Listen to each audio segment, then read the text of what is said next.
नमस्कार, 4 पीएम में आप सभी का स्वागत है और मैं हूं आपके साथ आकांक्षा यादव। दोस्तों, मिडिल ईस्ट इस समय एक ऐसे खतरनाक मोड़ पर खड़ा है जहां हर घंटे हालात बदलते हुए नजर आ रहे हैं और दुनिया की नजरें इसी इलाके पर टिकी हुई हैं। ईरान, इजराइल और अमेरिका के बीच बढ़ता तनाव अब सीधे टकराव में बदलता हुआ नजर आ रहा है। ताजा खबर देखिए, लिखा है ईरान ने मचाई खलबली, तेल अवीव पर दाग दी मिसाइलें। जी हां, ईरान ने तेल अवीव पर मिसाइलें दाग दी हैं, जिसके बाद पूरे क्षेत्र में हड़कंप मच गया है। आपको बता दें कि ईरान, अमेरिका, इजराइल के बीच ये युद्ध 28 फरवरी से शुरू हुआ था और अब इस युद्ध के 25 दिन हो चुके हैं। दोनों पक्षों के दावे और बयान इतने अलग-अलग हैं कि आम लोगों के लिए सच्चाई समझना बेहद मुश्किल हो गया है। एक तरफ अमेरिका और इजराइल का कहना है कि वो ईरान के सैन्य और परमाणु ठिकानों को निशाना बना रहे हैं, तो दूसरी तरफ ईरान इसे सीधा पलटवार बताकर जवाबी कार्रवाई कर रहा है। इन हमलों ने न सिर्फ क्षेत्रीय सुरक्षा बल्कि दुनिया भर में शांति के लिए भी बड़ा खतरा पैदा कर दिया है। अगर मौजूदा हालातों को आसान भाषा में समझे तो ये एक तरह की एक्शन रिएक्शन वाली कंडीशन बन गई है। अमेरिका और इजराइल ने जब ईरान के पावर प्लांट्स और अन्य रणनीतिक ठिकानों पर हमले किए तो ईरान ने जवाब में मिसाइल हमले शुरू कर दिए। इन हमलों का दायरा सिर्फ इजराइल तक सीमित नहीं रहा बल्कि खाड़ी देशों जैसे कि सऊदी अरब और संयुक्त अरब अमीरात तक फैल गया।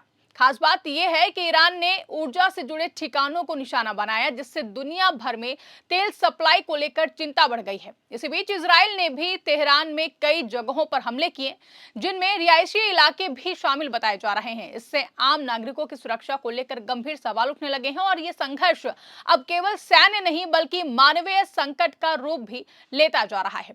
वहीं इस पूरे मामले में सबसे अहम भूमिका निभा रहे हैं अमेरिका के राष्ट्रपति डोनाल्ड ट्रंप। उन्होंने दावा किया है कि अमेरिका और ईरान के बीच सकारात्मक बातचीत हुई है और युद्ध खत्म करने की दिशा में प्रगति हो रही है। इतना ही नहीं, उन्होंने ईरान के ऊर्जा ठिकानों पर हमलों की समय सीमा भी 5 दिन बढ़ाने की बात कही है।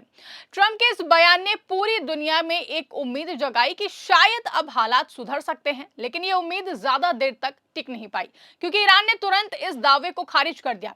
ईरान के नेताओं ने साफ कहा कि अमेरिका के साथ कोई भी बातचीत नहीं हुई है और ये अब सिर्फ एक रणनीति है, जिसका मकसद बाजार और अंतर्राष्ट्रीय धारणा को प्रभावित करना है। आज सत्ता की आंखों में आंख डालकर पत्रकारिता करना मुश्किल हो गया है। हम पर मुकदमों से लेकर चैनल को बंद करने का दबाव बनाया जा रहा है। मुश्किल दौर है, लेकिन हम हार नहीं मानेंगे। इसीलिए 4 पीएम को ज्यादा से ज्यादा ज्वाइन करें और स्वतंत्र पत्रकारिता को जिंदा रखने के लिए जितना हो सके हमारा आर्थिक सहयोग करें। उम्मीद है कि आपके सपोर्ट से ये जंग भी हम जीत जाएंगे।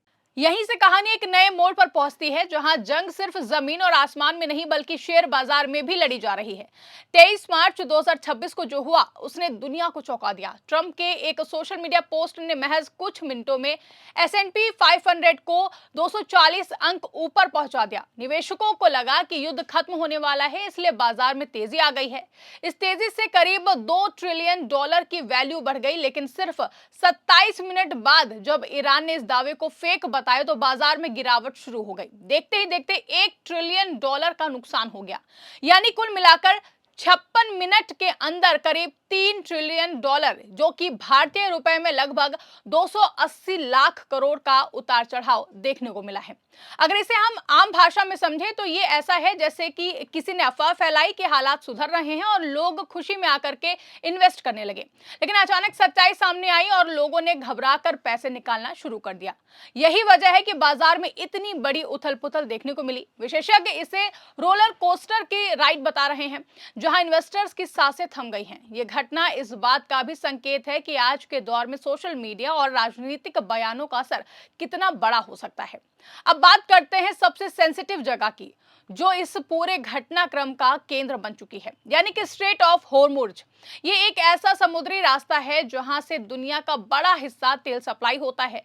यहां तनाव इतना बढ़ गया है कि व्यावसायिक जहाजों पर हमले की खबरें भी आ रही हैं और ये रास्ता लगभग बंद होने की कगार पर है। इस सिचुएशन को देखते हुए Britain, France, Germany, Japan, Canada और ऑस्ट्रेलिया समेत 20 से ज्यादा देशों ने संयुक्त बयान जारी कर चिंता जताई है। अगर ये रास्ता पूरी तरह बंद हो जाता है तो इसका असर पूरी दुनिया की अर्थव्यवस्था पर पड़ेगा, यानी तेल महंगा होगा, ट्रांसपोर्ट महंगा होगा और महंगाई बढ़ेगी। वहीं ईरान ने साफ कर दिया है कि फारस की खाड़ी और ओमान की खाड़ी पर उसका नियंत्रण बना हुआ है। इसका मतलब यह है कि वो इस पूरे इलाके में अपनी पकड़ मजबूत बनाए हुए है और जरूरत पड़ने पर वैश्विक सप्लाई चेन को प्रभावित कर सकता है। यही वजह है कि दुनिया के बड़े बड़े देश इस स्थिति को लेकर परेशान है और लगातार कूटनीतिक प्रयास किए जा रहे हैं ताकि हालात को काबू में लाया जा सके। अब सवाल उठता है कि आखिर इस पूरे घटनाक्रम का आम लोगों पर क्या असर पड़ेगा। तो सबसे पहला असर पेट्रोल और डीजल की कीमतों पर पड़ेगा। अगर तेल सप्लाई बाधित होती है तो कीमतें बढ़ेंगी और इसका सीधा असर आम आदमी की जेब पर पड़ेगा। दूसरा असर शेयर बाजार पर पड़ेगा, जहां इन्वेस्टर्स को भारी नुकसान हो सकता है। तीसरा असर वैश्विक व्यापार पर पड़ेगा, जिससे नौकरियों और आर्थिक विकास पर भी इसका असर पड़ सकता है। आखिर में ये कहना गलत नहीं होगा कि ये संघर्ष सिर्फ तीन देशों के बीच की लड़ाई नहीं रह गया है, बल्कि ये एक वैश्विक संकट बनता जा रहा है। एक तरफ सैन्य कार्रवाई तेज हो रही है तो दूसरी तरफ कूटनीति की कोशिशें भी लगातार जारी हैं। लेकिन जब तक दोनों पक्षों के बीच भरोसा नहीं बनता, तब तक स्थिति सामान्य होना मुश्किल है। फिलहाल दुनिया एक अस्थिरता के दौर में है, जहां हर नया बयान और हर नई घटना बाजार, राजनीति और आम लोगों की जिंदगी पर गहरा असर डाल रही है। यही वजह है कि इन्वेस्टर अब किसी भी खबर पर भरोसा करने से पहले दो बार सोच रहे हैं, क्योंकि आज के दौर में एक ट्वीट भी अरबों खरबों का खेल कर सकता है। कुल मिलाकर अमेरिका ईरान के बीच का युद्ध धीरे धीरे ऐसे मोड़ पर आ गया है जहां अमेरिका की बातें तो गोलमोल लग रही हैं, लेकिन ईरान का रुख साफ है कि वो किसी भी समझौते की मूड में बिल्कुल भी नहीं है। ऐसे में दिलचस्प बात यह है कि अमेरिकी राष्ट्रपति डोनाल्ड ट्रंप कह रहे हैं कि वो किसी नेतृत्व से बात कर रहे हैं, लेकिन वो कौन है ये साफ नहीं किया गया है।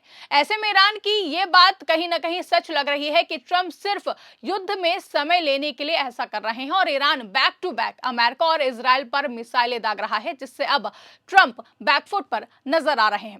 फिलहाल के लिए दोस्तों इस खबर में बस इतना ही। अगर खबर पसंद आई हो तो इसको ज्यादा से ज्यादा लाइक और शेयर करना ना भूलें।